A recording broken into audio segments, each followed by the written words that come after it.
Himuha kaming gabayan sa imong gugma ug kalinaw ug kagayan. Alleluia. Alleluia. Alleluia. Himuha kaming gabayan sa imong gugma ug kalinaw ug kagayan.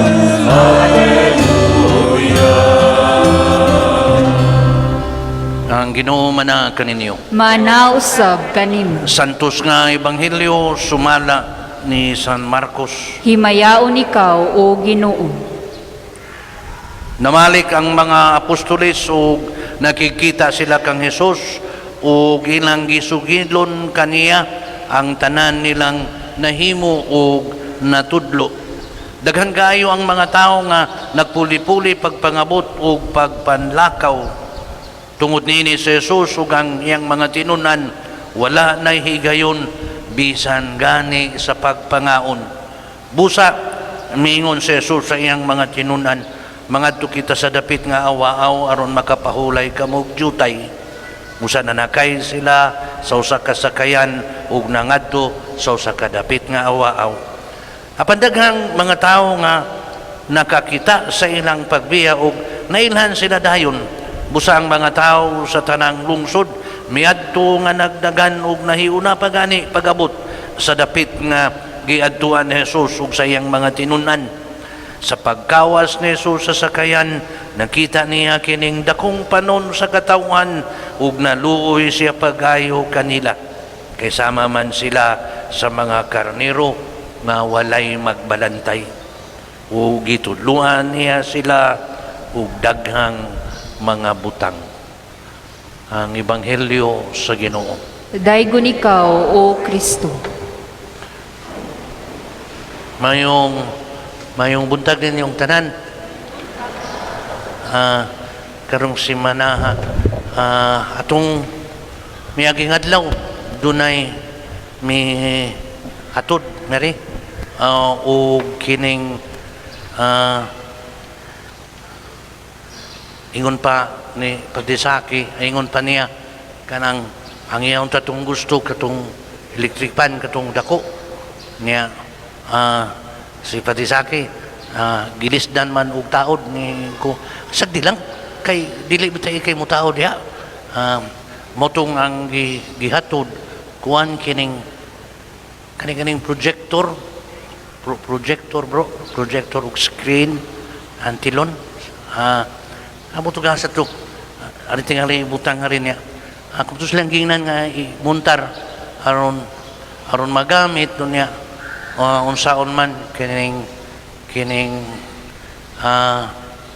palitan pa man kuno nilang kable tingali sa maabot ng mga adlaw may sasanto aron magamit ang bago siyang namuyo tingali din na diha pero taga-karkar siya si Bono Fernandez, daghang salamat sa iyang gipada atong tatong magamit atong mapahimoslan.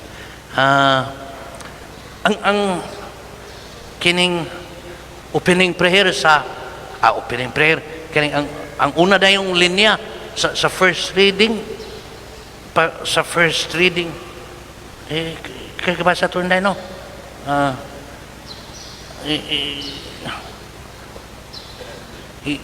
klaro ra bagyo niya kaganiyang buntag wa ko kaklaro pero klaro kay ito niyang pagkabasa ingon dayon pagka makalilisang sa silot sa Ginoo pagka makalilisang sa silot sa Ginoo kinsa iyang silutan katong mga tao nga ato na lang i-shortcut wa mo atiman wa mo tuman sa iyang katungdanan kaakuhan diha sa pag-atiman Kay kung dili nimo atimanon, matibulaag sila. Abog. Kung dili ka, dili nimo maatiman, magka imong abog niya unya pagka makadilis kana atong tidlumon ba unya atong ilhon ang dili lang si makalilisan ang kaanindot sa buhat sa pag-atiman.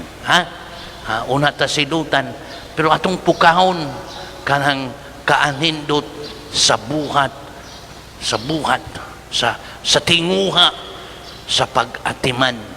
Kaakuhan ta.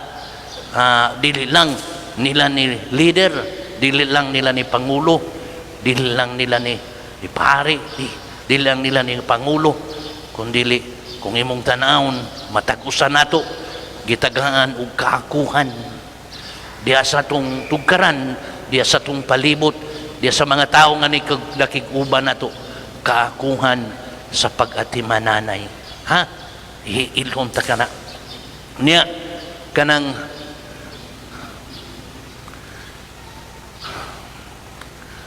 atumang miyaging semana diya may gilubong ang niya si Ernesto nakaminom-dum kanday Ernesto man tingit Ernesto niya iyang asawa si Josephine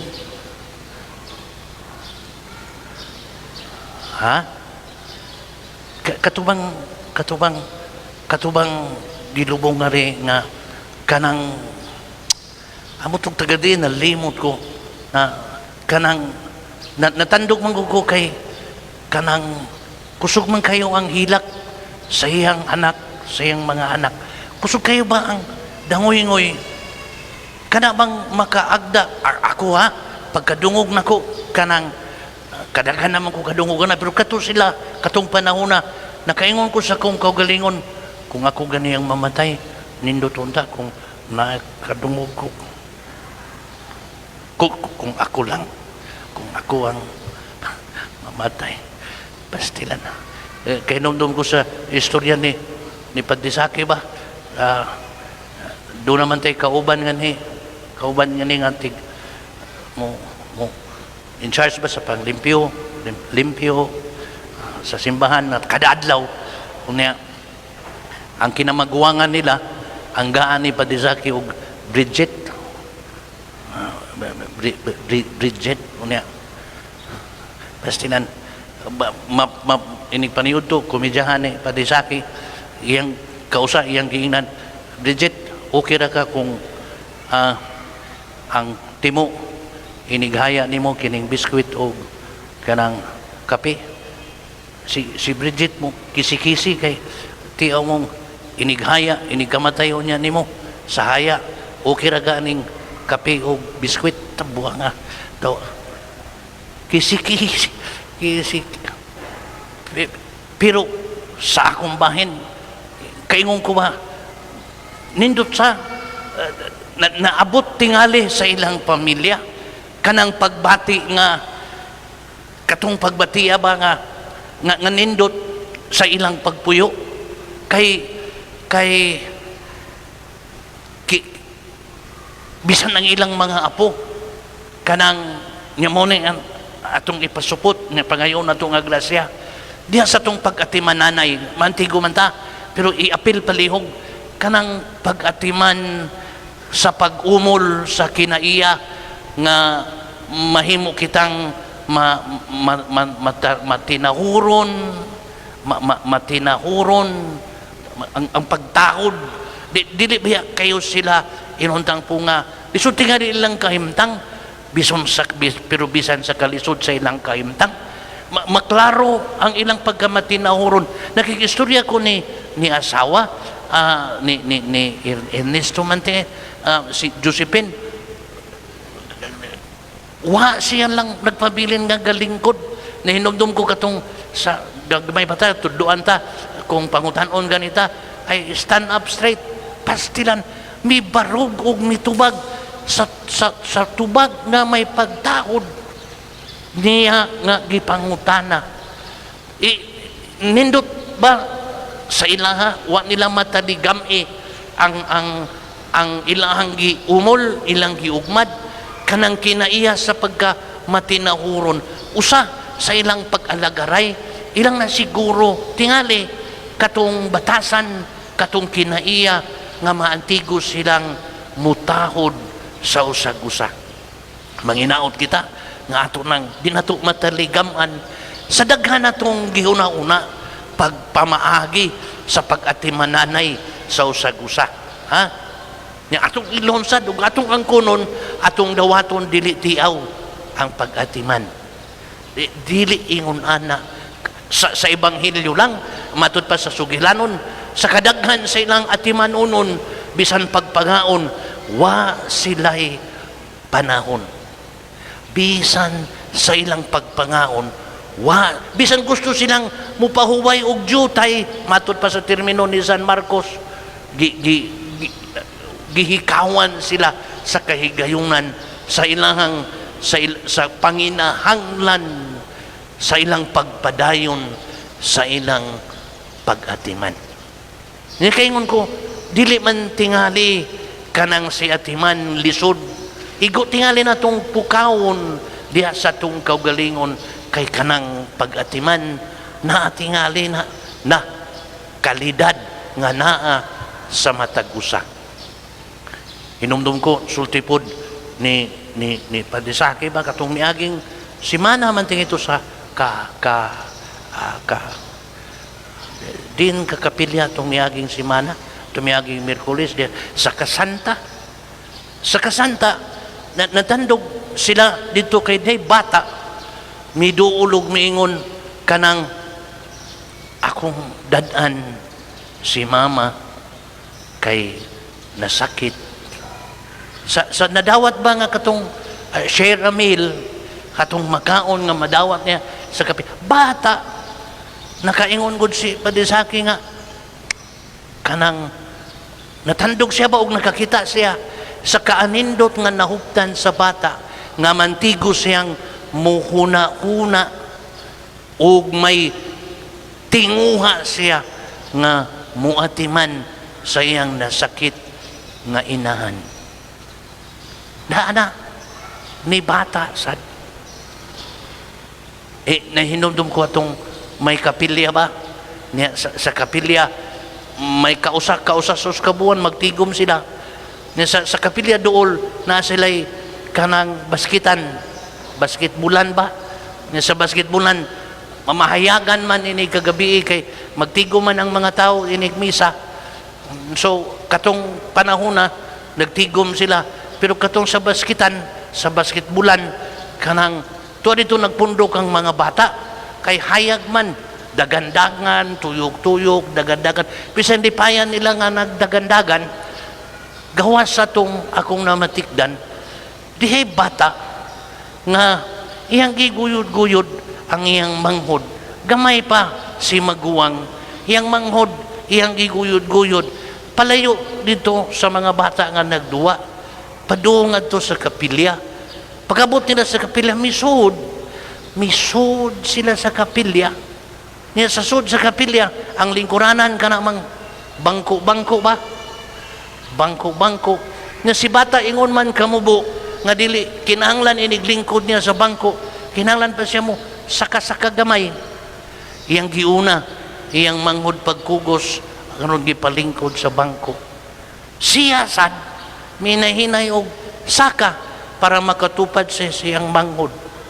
Pagkalingkod nilang duha, si manghod ka namang nagpatid-patid sa iyang tiil, di man matugkad sa simento, iyang ipatid-patid ng iyang tiil.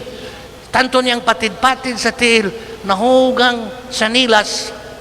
Pagkahug sa sanilas, nakakita si maguwang, nanaog si maguwang sa bangko, iyang gikuha ang sanilas, iyang gisud, iyang gitaod balik sa tiil sa iyang manghod. Saka na siya balik, sa bangko. Paglingkod niya, patid-patid na sadang manghod, nahug na sadang sanilas, naog na sad siya, iyang gikuha ang sanilas, iyang gisulo balik sa iyang manghod, katkat siya bangko, lingkod siya tupad, patid-patid lang yapon si manghod, nahug na sad si sanilas, tanaw ang maguwang sa manghod. Yung pagtanaw sa maguwang sa manghod, si manghod mitanaw sa balik sa maguwang. Nagtinanaway silang duha. Nadugay nila ang tinanaway. Si manghod baya, migakos ni maguwang. Nakabantay siya nga si maguwang bisan naglagot tungod kay naningkamot pagatiman, andam sad manaog balik para isulo balik ang sanilas nga nahug. Bisan dito ni bata, naa ang nindot nga kinaiya sa pag-atiman. Pangayoon ta ang grasya nga unta, mapukaw kanang gahom sa pag-atiman nga naa sa matag usa. Ngaron dili nato atong magamit ug di nato mahikawan ang usag-usa, atong maalagaran aron sa makausa pa matigom kini. Ha? Karon Domingo ha, pangayoon ta kanang grasya.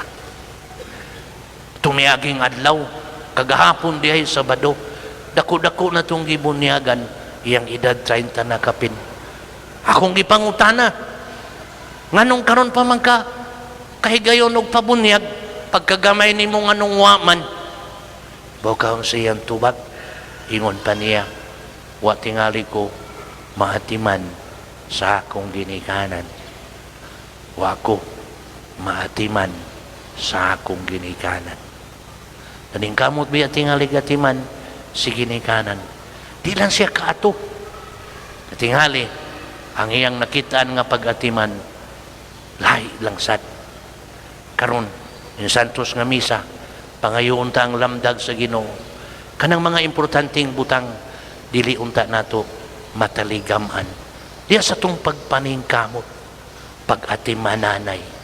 Akong balikon, ato kini, imo kini, naanana nato, dili na nato misil, paliton pa, o pangitaon, na sa matag usa. Ang hiyas, ang gahom, magitanyag sa Ginoo nato, gahom sa pag-alagaray, sa pag-atimanay. Mangayo kitag lamdag, mangayo kitag dugang kusog aron mapuslan ta kini diha sa atong pagtigom, diha sa atong pag-atiman sa usag-usa. Amen.